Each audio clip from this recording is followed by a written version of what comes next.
की नोट्स श्रीमद् भागवत पुराण में सारे पवित्र चारों वेद हैं, सभी धर्मों के मतलब पवित्र शास्त्र हैं जो यहाँ पर दिए गए हैं। अब ये देखिए, ये बच्चा है, ये है मंसूर अली, बगदाद राज जो इराक देश की राजधानी, वहां के राजा का बेटा था। ये ग्रीन लिबास में सफेद दाढ़ी वाले हैं, ये समस्त तबरेज हैं। विष्णु जी अवतार धारण करते हैं तो भारत देश में आते हैं। क्या अमेरिका, इंग्लैंड और हर जगह है। अदर देशों में क्या प्रभु के बच्चे नहीं है? सब जगह हैं, सब प्रभु के बच्चे हैं। ये भगवान बंदी छोड़ गरीबदास जी महाराज गांव छोड़ानी, जिला जज्जर हरियाणा वाले कहते हैं कि गरीब खुरासान, काबुल किला, बगदाद बनारस एक, और बलख और बिलायत तक धरे कबीरा भेद। ये भिन्न भिन्न रूप धारण करता है, भिन्न भाषा भेष में, भिन्न भिन्न देश में। परमात्मा अरबी भाषा में, जो हिंदी नहीं आती वो अरबी भाषा में कैसे, वो हिंदी नहीं आती तो अरबी भाषा वाले कैसे समझेंगे? तो इंग्लैंड में भी परमात्मा मिले, तो इस बच्चे को मिले तो इन्हें अनल हक मंत्र दिया। पत्थर मारे, सर की चाम उतार दी, लेकिन उसने अनल हक कहना नहीं छोड़ा। जैसे अपने भारत भूमि में हिरण्यकश्यप ने कहा मेरा नाम ले, प्रहलाद ने उसका नाम नहीं लिया, राम का नाम नहीं छोड़ा। उस प्रेमी अल्लाह ने, उस खुदा ने अपने बच्चे के लिए घुटने पर कर बीच से फाड़ दिया। तो इसे ये मुल्तान राज्य जो पंजाब का 5वां सबसे बड़ा राज्य है, वहां पर इसको बगदाद से लेकर कबीर परमात्मा आ गए, ज्ञान दिया, विरोधी हो गए लोग। तो एक बाट रोटी के पूरे आटे की रोटी बना दी, कहा कि बेटा ले शहर में किसी की आंच को सेकवा लाना। वो गया तो चोट मारी, लोगों ने उसे पीटा तो चेहरे पर खरोंच कर दी। तो कबीर परमात्मा के पास आया और कहा कि प्रभु किसी ने रोटी नहीं सेकी, मुझे मारा है। तो कबीर भगवान समस्त तबरेज, मतलब समस्त का भी अरबी भाषा में सूर को कहते हैं। भगवान ने कहा ऐ समस, मैं भी समस और तू भी समस, सूर्य मेरे हुक्म से नीचे आ। पृथ्वी के करीब परमात्मा को बुला लिया, कबीर परमात्मा को नीचे बुला, सूर्य को नीचे बुला लिया। बाट को हाथ पर रख करके और उस अग्नि से उसको सेका, सूर्य की गर्मी से उसको सेक करके और तैयार किया। तब उस बच्चे को खिलाई, पूरा शहर भट्टी बन गया। सब लोग आए कि चंद लोगों की वजह परमात्मा आप सबको सजा दे रहे हो, खुदा हे रहमान रहीम हम पर दया करो। परमात्मा ने कहा मेरे हुक्म से सूर्य अपने स्थान पर जा, वो वापस चला गया। और ये आज भी इतिहास वहां गवाह है कि आज भी वहां टेम्परेचर अधिक की जगह ज्यादा रहता है। 15 नवंबर 1244 की बात है, टर्की देश शहर कोन्या, वहां के सबसे बड़े मौलवी रूमी जो मुस्लिम धर्म का प्रचार किया करते थे, 15 नवंबर 1244 में समस्त बेच जा करके एक हौज के किनारे वो अपने सहकृत शिष्यों को कुछ इल्म बता रहे थे, ज्ञान पुरानी किताबों में खोज रहे थे। समस्त बरेज ने कहा क्या है रूमी, इसमें क्या है? तो उन्होंने कहा, उत्तर दिया कि बाबा ये वो है जो तू नहीं जानता। तो कबीर साहब जी ने, समस्त बरेज ने धक्का दे दिया, वो सारी किताबें पानी में चली गई। तो रूमी ने कहा कि बाबा ये बहुत कीमती किताबें थी, आपने इसे पानी में फेंक दिया। तो वो अंदर घुस करके हौज से पानी से निकाली किताबें। तो मजे की बात ये थी कि एक भी किताब पानी में नहीं भीगी, तो उसमें डस्ट उड़ रही थी। हैरत में रह गया, कहा बाबा ये क्या है? समस्त तरवेज ने कहा कि रूमी ये वो है जो तू नहीं जानता, और वो गायब हो गए। रूमी को तड़प बनी कि वो कौन था आखिर, क्वेश्चन मार्क चिन्ह लगा करके चले गए, उसका जवाब नहीं मिला कि आप हैं कौन। वो ढूंढने लगा, तो कोन्या शहर का चीनी बाजार प्रसिद्ध था, तो वहां पर परमात्मा पहुंचे। तो वहां पर रूमी को ढूंढ रहे थे, रूमी घोड़े पर जा रहा था, लगाम पकड़ करके कहा, रूमी से कहा कि रूमी एक मसला है, ये बता मोहम्मद बड़ा है या बायजिद विस्तामी? तो रूमी ने कहा दुनिया जानती है कि मोहम्मद बड़ा है। कबीर साहब जी ने कहा मोहम्मद बड़ा है, तो उसने ये क्यों कहा क्या है खुदा तुझे मैं नहीं जानता, तू कौन है और कैसा है?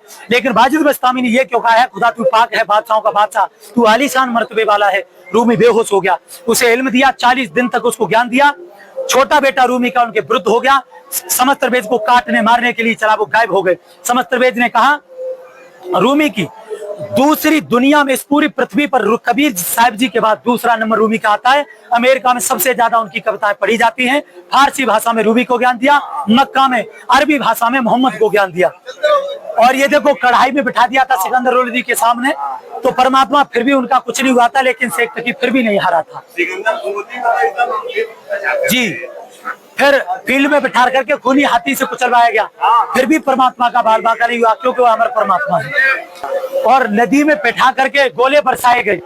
12 घंटे के बाद कबीर परमेश्वर डुबकी ले गए और फिर रविदास जी के यहाँ कुटिया में जाकर के बैठ गए।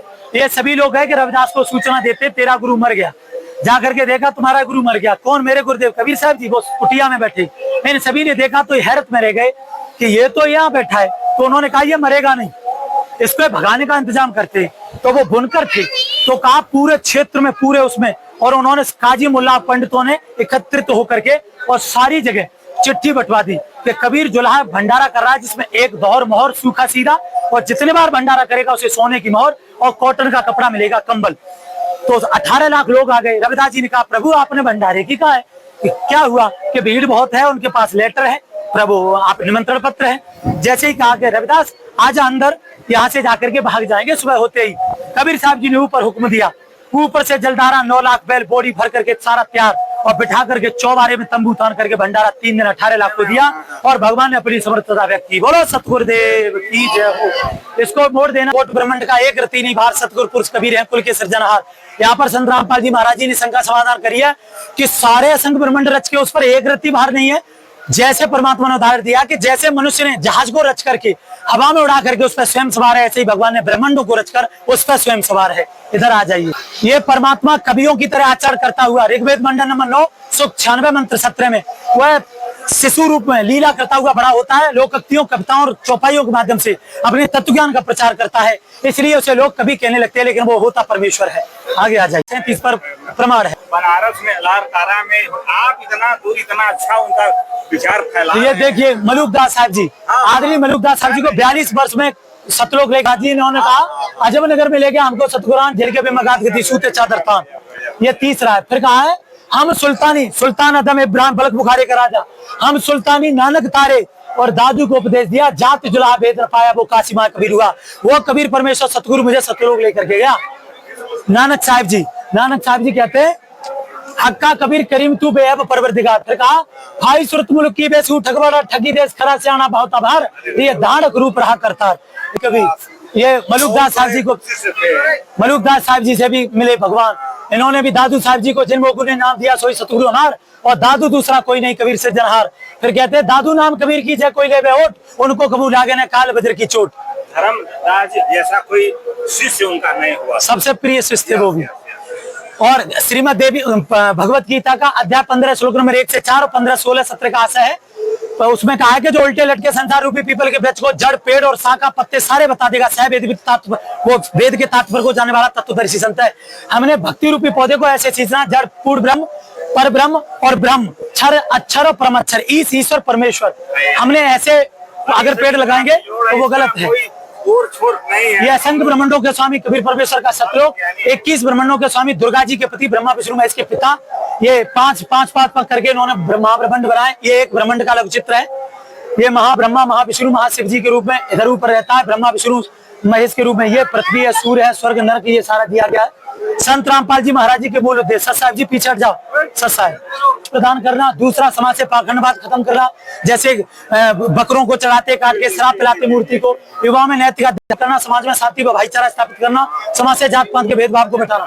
सभा में 30 दिन तक भंडारा किया, जिसमें 13 प्रकार के व्यंजन लेकर के 7-7, 8-8 लाख लोगों ने उसमें भंडारा किया। और वर्तमान जो सरकार है उन्होंने काफी उनकी सराहना की कि ऐसा भंडारा 24 घंटे गर्मा गर्म, हमने पहला ऐसा भंडारा होता देखा जो इतना सुंदर और मनमोहक भंडारा है। संत रामपाल जी महाराज जी ने एक मुहिम चलाई है, अन्नपूर्णा मुहिम, जिसके तहत संत रामपाल जी महाराज जी का नारा है कि रोटी कपड़ा शिक्षा और मकान सबको देगा कबीर भगवान। संत रामपाल जी महाराज गरीब अनाथ बच्चों की शिक्षाएं, एडमिशन करा रहे हैं, उन्हें किताबें, मकान बनवा रहे हैं। संत रामपाल जी महाराज जी ने ये हरियाणा में सारे उन गरीब परिवारों के सिलेंडर, अनाज सारा कुछ दे रहे हैं, ये मकान बनवाए। संत रामपाल जी महाराज जी का ज्ञान पूरे विश्व में 12 कंट्रियों में फैल चुका है। 550+ नामदान केंद्र और 15+ आश्रम है, जिसमें आज कबीर प्रकट दिवस देसी घी के भंडारे के साथ संत रामपाल जी महाराज जी के सानिध्य में मनाया जा रहा है। खबीरन कबीरा, मैं समझ गया। मैं कबीर साहब का इतना मैं सम्मान करता हूँ। मैं खुद बनारस का तो है, ये है और जीने की राह भी है। ये भी पुस्तक है सर, ये बहुत अच्छी पुस्तक है। ये भी पूरी लोकप्रिय, पूरे विश्व में सबसे ज्यादा भी पढ़ी जाने वाली किताब है, ज्ञान गंगा और जीने की राह। और ये सब जो कबीर साहब वगैरह वाला, अच्छा ये तो सदग्रंथ रखे गए हैं कि कोई अगर व्यक्ति शंका करता है, ये तो कहीं भी मिल जाते हैं। तो ये उसके लिए कि आप प्रमाण यहाँ देख सकते हैं कबीर भगवान ने क्या कहा है। पवित्र गीता जी जयदयाल गोविंद का गीता प्रेस गोरखपुर से है। इस पुस्तक को आप नोट्स, श्रीमद् भागवत पुराण में सारे पवित्र चारों वेद हैं, सभी धर्मों के मतलब पवित्र शास्त्र हैं जो यहाँ पर दिए गए हैं।